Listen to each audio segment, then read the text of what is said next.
السلام علیکم ورحمۃ اللہ وبرکاتہ۔ سبحان اللہ وبحمدہ، سبحان اللہ العظیم وبحمدہ، نستغفر اللہ، اعوذ باللہ من الشیطان الرجیم۔ جی دیکھیں، ہم نے کل کچھ آیتیں کی تھیں، 10 تک ہمارا ہو چکا تھا، اور اس پر ہم نے کیا لیا تھا کہ جو لوگ یہ 6 پوائنٹس کو مان کر اپنی زندگی کے اصول بنا کر چلیں گے وہی کامیاب ہوں گے۔ تو دیکھیں، اس کا مطلب یہ نہیں ہے کہ یہ کوئی ایسے بڑے لوگ ہوں گے کہ بس ان سے تو کبھی کوئی گناہ ہی نہیں ہوتے ہوں گے۔ بات یہاں پر سمجھنے کی یہ ہے کہ کانشیس رہتے ہوں گے۔ جیسے نبی وغیرہ سے بھی گناہ ہو جاتے تھے، غلطی ہو جاتی تھی، وہ لوگ بھی فوراً معافی مانگتے تھے۔ اللہ تعالیٰ نے ہم کو قرآن میں ان کی اگزامپلس دی ہیں کہ غلطی ہو گئی ان سے، انہوں نے بھی معافیاں مانگی، انہوں نے بھی استغفار کی، اللہ نے ہماری ٹریننگ کی اس طرح۔ تو غلطیاں ہوتی ہیں، کوئی بڑا کوئی ایسا نہیں ہوتا کہ جس سے کبھی کوئی غلطی نہ ہو، لیکن بہت اچھے لوگ وہ ہوتے ہیں جن سے کم گناہ ہوتے ہیں، بڑے کانشیس ہوتے ہیں وہ۔ تو جو ایسا ہوگا نا، یعنی کانشیس رہے گا، گناہ ہو کے بھی نا فوراً اس کو ریئلائز ہو جائے گا کہ یہ میں نے صحیح نہیں کیا، اور اپنی غلطی کو معاف کر دے گا۔ ایکچولی میں اس لیے بات کر رہی ہوں کہ ہم لوگوں کو بہت بڑا بنا دیتے ہیں۔ ہم کہتے ہیں یہ ولی اللہ ہے، ان سے تو کوئی غلطی ہو ہی نہیں سکتی، یہ عالم ہے، ان سے تو کبھی کوئی غلطی ہو ہی نہیں سکتی، یہ تو اتنے بڑے لوگ ہیں، کیا باتیں تم کر رہی ہو، ان سے کوئی تھوڑی غلطیاں ہوتی ہیں، یہ تو کیا کمال کے لوگ ہوتے ہیں، ان کے ساتھ تو کبھی ایسا ہو ہی نہیں سکتا، یہ عالم سے تو کبھی کوئی غلطی نہیں ہو سکتی۔ اب کوئی غلط کام بھی کرے گا نا اور ہم بولیں گے نا تو لوگ کہیں گے بھائی ایسے عالم سے کبھی کوئی غلطیاں نہیں ہوتی، اور عالم کو کوئی برا بلا نہیں بولا کرو، یہ تو عالم ہے۔ یہی چکروں میں انہوں نے اپنے آپ کو اتنا بڑا بنا لیا، اتنا بڑا بنا لیا کہ لوگ ان کے آگے پیچھے گھومتے ہیں، ان کو یوں جھکتے ہیں، ان کے آگے ان کے پاؤں پکڑتے ہیں، ان کو کیا کیا کرتے ہیں، اور ان کو کہاں سے کہاں پہنچا دیا ہے لوگوں نے کہ کیا چیز ہے، سپیریئر ہیں، یہ آتے ہیں تو لوگ ہٹ جاتے ہیں۔ لوگوں نے ان کو اتنا بڑا بنا لیا کہ آپ یقین کرو کہ یہ بھی غرور میں آگے چلے گئے۔ جیسے وہ جن نہیں کہتے تھے کہ ہم نے تو ہمارے جنوں کو ہی انسانوں نے تو بڑا بنایا ہے، کیونکہ یہ ہم سے پوچھنے آتے ہیں کہ مطلب یہ ہم سے پوچھنے کے لیے آتے ہیں، تو کہ کیا مطلب جن سے لوگ پوچھنے کے لیے جاتے ہیں نا کہ یہ کون ہے، کس نے مجھ پہ جادو کر دیا، میرا آگے کیا ہونے والا ہے، یہ کہتے ہیں ہمیں تو کچھ بھی نہیں پتا، لیکن یہ انسانوں نے ہم کو اتنا بڑا بنا دیا، نہیں ہم خود ان کو اتنا بڑا بنا دیتے ہیں۔ ایک بات یاد رکھیے گا کہ اللہ تعالیٰ نے مجھے اور آپ کو کبھی کسی کا محتاج نہیں کیا، کسی عالم کا، کسی بڑے کا۔ ہاں، رسپیکٹ اپنی جگہ ہے، لیکن غلط بات جو بولے گا، چاہے بڑے سے بڑا عالم ہو، ہم نہیں مان سکتے۔ ہم صرف قرآن کی بات مانیں گے، ہم اس سے ڈیٹیل لیں گے، کیونکہ ہم کو اللہ کے آگے کھڑے ہو کے جواب دینا ہے۔ کیونکہ جو قرآن میں اللہ تعالیٰ آیت فرماتے ہیں نا یہ والی، کہ وہ کہیں گے قیامت کے دن کہ اللہ تعالیٰ یہ ہمارے بڑے ہیں نا، انہوں نے ہم کو یہ بتایا تھا، ہم ان کے پیچھے چل رہے تھے، تو وہ کہیں گے کہ ہم نے کوئی زبردستی تم کو ہمارے پیچھے چلایا تھا، تم کیوں چلے؟ تو اللہ کہیں گے دونوں کو جہنم میں ڈال دو۔ اللہ نے یہ نہیں بتایا کہ اچھا تم ان کے پیچھے چلے تھے، چلو تمہاری کوئی غلطی نہیں ہے، اللہ نے کہا دونوں کو ڈال دو۔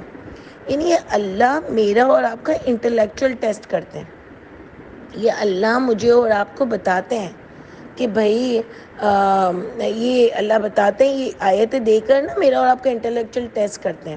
یہ ایک چھوٹا سا قرآن ہے، اس میں کوئی فضول کی آیت اللہ تعالیٰ نے نہیں ڈالی ہے، سب کام کی آیت ہے۔ تو اس میں اللہ تعالیٰ نے یہ ہمارا دماغ چلایا کہ دیکھو اگر تم بھی کسی کے اندھا دھن پیچھے چلے نا تو تم بھی اس کے ساتھ پھر جہنم میں جاؤ گے، اگر اس نے کوئی غلط بات بولی ہے تو۔ پیچھے چلنے سے معافی نہیں ملے گی، بلکہ اللہ تعالیٰ نے انسان کو اشرف اس لیے بنایا تھا کہ اللہ تعالیٰ نے اس کو عقل دی تھی، نالج دی تھی، برین دیا تھا۔ تو اسی لیے اگر تم کو ایسے اندھے بن کے پیچھے چلنا ہے تو پھر تم اشرف المخلوقات نہیں کہلاؤ گے، تم پھر جاہل کہلاؤ گے۔ ٹھیک ہے؟ تو یہ بڑی انٹلیکچوئل آیت ہے، اس کو ہمیشہ یاد رکھیے گا کہ کوئی سپیریئر نہیں ہے، اللہ نے مجھے اور آپ کو کسی کا محتاج نہیں کیا، صرف اس قرآن کا محتاج کیا ہے۔ اور یہ قرآن کوئی ایسی مشکل کتاب نہیں ہے، لوگ اس کو بڑے مشکل ورڈز بول کے سمجھاتے ہیں اور اتنی مشکل بنا دیتے ہیں، اس کے قاعدے قانون بنا دیے۔ قاعدے قانون چلو ہم بھی سمجھتے ہیں، اچھا ہے جتنی ایجوکیشن لو، لیکن کیا کیا کر دیا اس کو، اس کا یہ علم ہے، اس کا وہ علم ہے۔ یہ تو اتنی آسان کتاب تھی، قسم سے میں تو جب اس کو پڑھتی ہوں نا مجھے لگتا ہے اللہ تعالیٰ تو ہم سب سے بات کریں، وَمِنَ النَّاسِ وَمِنَ النَّاسِ، یہ کوئی صرف عالموں سے بات تھوڑی ہو رہی ہے، ہم سے بات ہو رہی ہے. یہ قرآن اتنی ایزی بک ہے کہ یہ سب کو سمجھ آ سکتی ہے جو اس کا دھیان دے گا.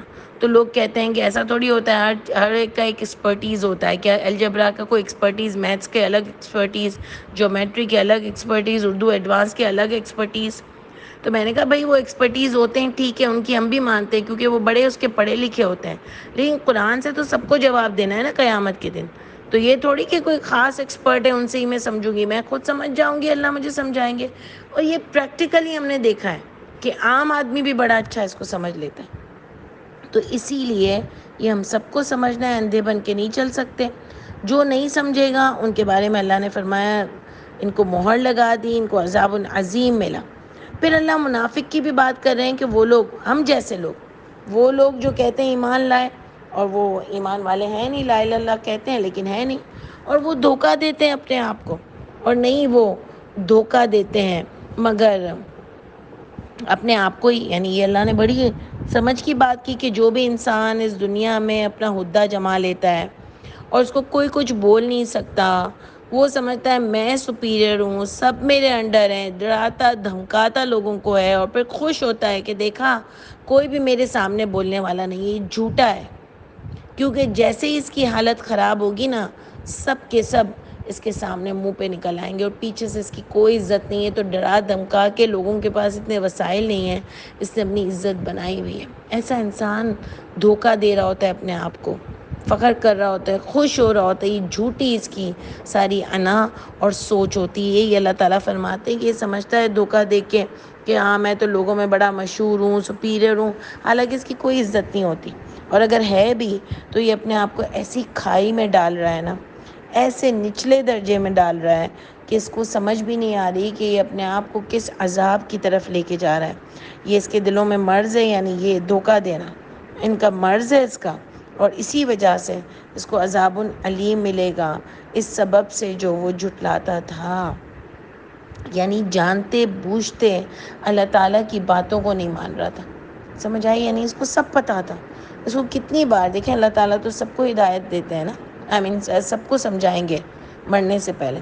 اس کو کئی بار سمجھایا, لیکن یہ ایمان بھی لے آیا, لیکن ایمان لانے کے بعد بھی یہ اتنا گندا رہا کہ لا الہ الا اللہ بھی کہتا ہے اور درگاہوں پہ بھی جاتا ہے, لا الہ الا اللہ بھی کہتا ہے اور شرابیں بھی پیتے ہیں. ہمارے یہاں کیا آج معاشرہ ہے, بے حیائی عروج پر ہے.